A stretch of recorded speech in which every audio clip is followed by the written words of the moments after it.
Welcome to the Baboom Baboom podcast, your go-to source for expert tips on car stereo installation, vehicle wiring, and all things wiring related. Whether you're a seasoned pro or just getting started, we've got the advice to help you power up your ride. Get ready to crank up the volume on your knowledge and make your next wiring project a success. Hey everyone, welcome back for another deep dive. Oh, it's great to be back. This time we're taking a look at solar-powered garden lights. Yeah, those are getting really popular these days. Absolutely, and we've got a really thorough guide from Baboom Baboom that's... Oh yeah, Baboom Baboom, great resource. Exactly, so we're going to use that as our jumping off point for today. Awesome, looking forward to it. So, first things first, how do these solar lights actually work? Well, it's pretty fascinating actually. It all starts with the solar panel, obviously. Right, gotta have that to capture the sunlight. Exactly, so the panel converts that sunlight into DC electricity. Okay, and then what? Well, that electricity gets stored in a rechargeable battery inside the light. So it's like a tiny little power station in each light. You got it. And here's the really cool part. I love the cool parts. As the sun starts to set, there's a light sensor in the light that detects the change. Ah, so it knows when to turn on. Exactly. It flips the switch and uses that stored energy from the battery to light up. So the sun does all the work, basically. Pretty much. Free energy, all thanks to that big ball of fire in the sky. I love it. Okay, so we know they're good for the environment, but what are some other perks of going solar for your garden lights? Well, aside from being eco-friendly, one of the biggest draws is definitely the cost savings. Yeah, that's a big one these days. For sure. Think about it, no more adding to your electric bill every month just to light up your garden. It's like they pay for themselves eventually. Exactly. A smart investment for the long haul. I like the sound of that. And what about maintenance? Are we talking constant battery replacements and complicated wiring? Not at all. That's another great thing about these lights. They're super low maintenance. Woo, that's a relief. Yeah, you basically just need to wipe down the solar panels every now and then. Just to make sure they're getting enough sun, right? Exactly. Keep them clean and they'll keep working their magic. That's not bad at all. And no messy wiring to worry about either. Nope. Which is another bonus for safety, especially if you have kids or pets running around. True, true. So we're talking eco-friendly, cost-effective, low maintenance, and safe. Is there anything these lights can't do? Well, they do have their limitations, of course. The amount of light they give off depends on how much sun they get during the day. So if you live in a super cloudy place, might not be the best option? Well, you can still use them, but you might need to think about placement and battery capacity a bit more strategically. Right, makes sense. Speaking of batteries, I've always just thought of them as like a single thing, but I guess there are different kinds used in these lights, right? You are absolutely right.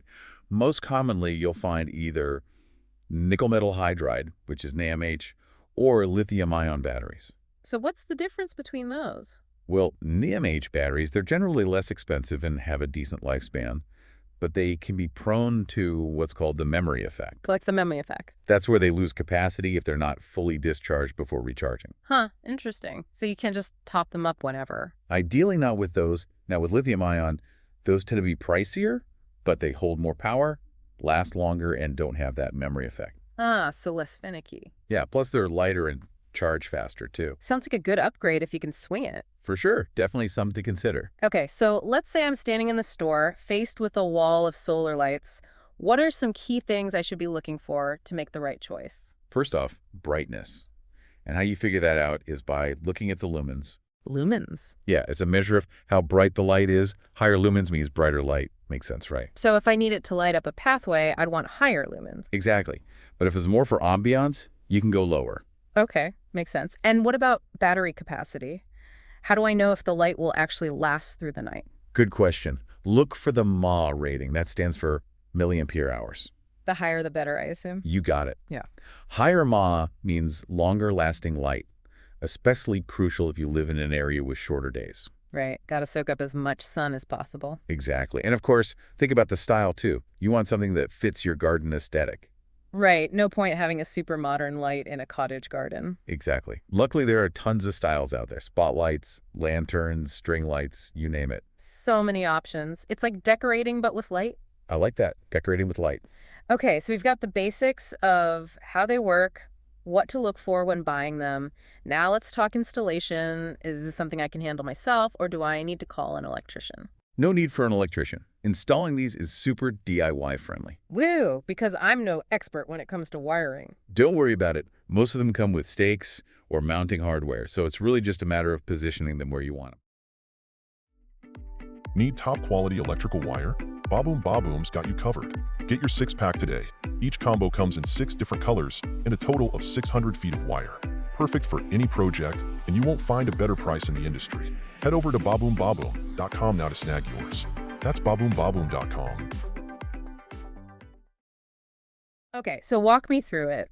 What are the key steps to a successful solar light installation? Okay, so there are 3 main things to remember: location, installation, and adjustment.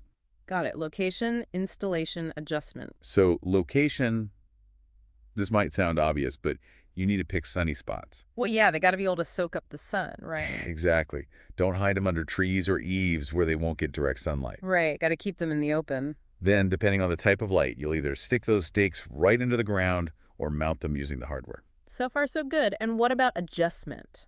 So many solar lights have those adjustable panels. Oh, yeah, I've seen those. And this is where you fine-tune things to get maximum sun exposure, make sure the panel is tilted towards the sun so it can capture as much light as possible throughout the day. Ah, so it's not just pointing it in any direction. Nope, got to be strategic about it. I like it.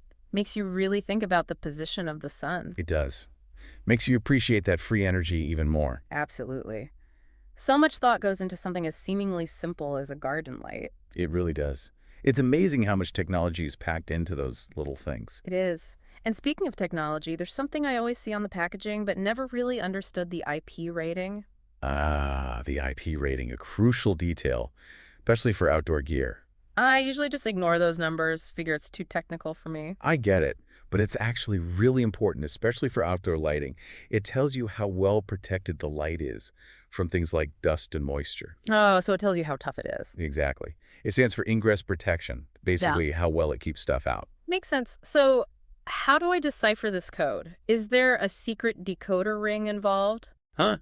No secret decoder ring needed. It's actually pretty simple. The IP rating has 2 digits. The first one tells you about protection against solids, like dust, and the second one is all about liquids. Okay, so higher numbers mean better protection, right? You got it. For garden lights, you generally want at least IP44. IP44, got it. So what does that mean in plain English? That means it's protected from splashes of water coming from any direction. So rain won't kill it. Exactly. But if you live in a really rainy area, you might want to look for something even higher, like IP65 or IP67. Those sound serious. They are.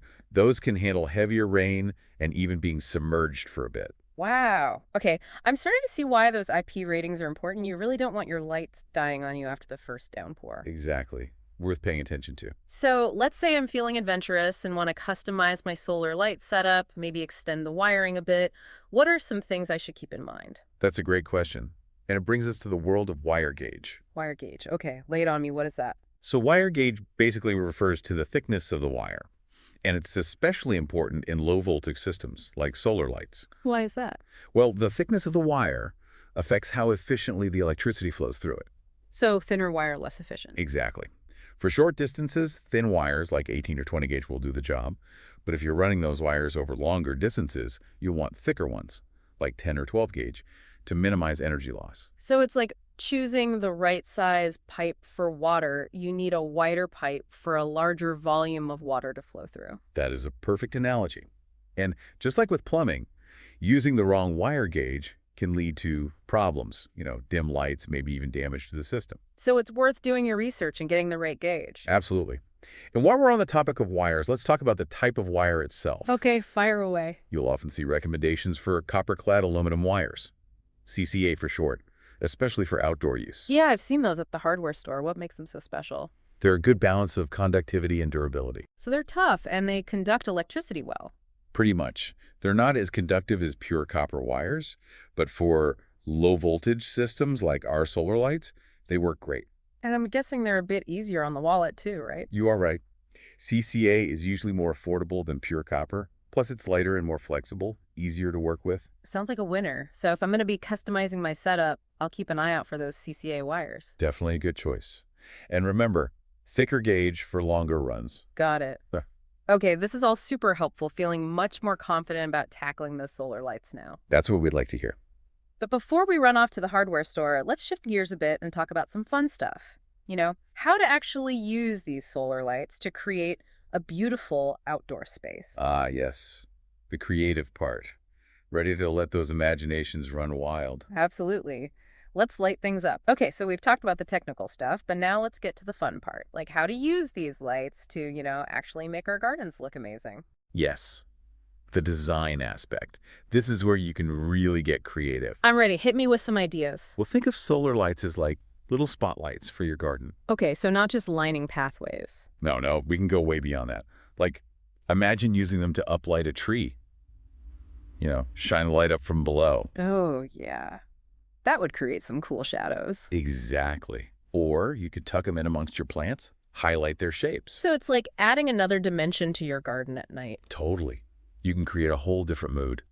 And speaking of moods, have you thought about fairy lights? Oh, I love fairy lights. So magical. Right. And they're perfect for creating that whimsical feel. Weave them through your shrubs, drape them over things. I can picture it now, twinkling lights all over. It's so charming. Or for a more, romantic vibe, you could use lanterns. Lanterns are nice, yeah. Warm and inviting. Yeah. Hang them from branches or group them together on a table, for when you're having dinner outside. Ooh, that's a good idea. I like that. And don't forget about water features. If you have a pond or a fountain. You can light those up too. Absolutely. Submersible solar lights, they can make the water sparkle. So pretty. Okay, I'm sold. So many possibilities. But before I go crazy with my lighting plan, what about maintenance? What do I need to do to keep these things running smoothly? The main thing is keeping the solar panels clean. That makes sense. Dust would probably block the sunlight. Exactly. And dirt, pollen, bird droppings, it all adds up. So how often should I be cleaning them? At least once a month is a good rule of thumb. Okay, not too bad. Just a quick wipe down. Yeah, soapy water and a soft cloth will usually do the trick. And another thing to keep an eye on is the battery. Oh, right. Those don't last forever, do they? Nope, they have a lifespan.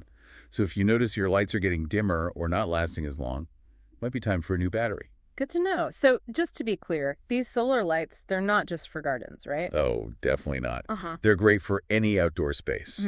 Balconies, patios, decks, even porches. So if I wanted to create a little reading nook on my balcony, I could use solar lights. Absolutely. String lights, lanterns, spotlights, whatever fits your style. Perfect. I'm already getting ideas. But before we get too carried away, I think it's worth taking a moment to talk about the bigger picture here. The environmental impact. Yeah, that's important. We know solar is better for the planet, but I'm curious, what kind of impact are we really talking about? Well, every time you choose solar over a light that runs on electricity from the grid, you're reducing your carbon footprint. So it's not just about saving money on my electric bill, it's about doing my part for the planet. Exactly. And all those little choices, they add up. It's encouraging to think that way, like we're all part of something bigger. That's the spirit. And as solar technology gets better and more affordable, the impact will only grow. I like to think about that like a future where everything runs on solar. It's a good vision to have. But for now, we can start by making our own little corners of the world a little greener. I love that, starting with our gardens. Exactly. Using those solar lights to create spaces that are both beautiful and eco-friendly. Okay, now I'm really inspired. It's fascinating how we started with these simple garden lights and ended up talking about the future of energy and sustainability. It really shows how even small things can connect to bigger ideas. Yeah, it's like we're not just decorating our gardens, we're making choices that affect the whole planet. Exactly. Every little bit helps. And thanks for joining us, everyone. We hope you enjoyed this deep dive. Thanks for having me. It was fun. And until next time, happy gardening! Need top-quality electrical wire? Baboom Baboom's got you covered. Get your 6-pack today. Each combo comes in 6 different colors and a total of 600 feet of wire. Perfect for any project, and you won't find a better price in the industry. Head over to baboombaboom.com now to snag yours. That's baboombaboom.com.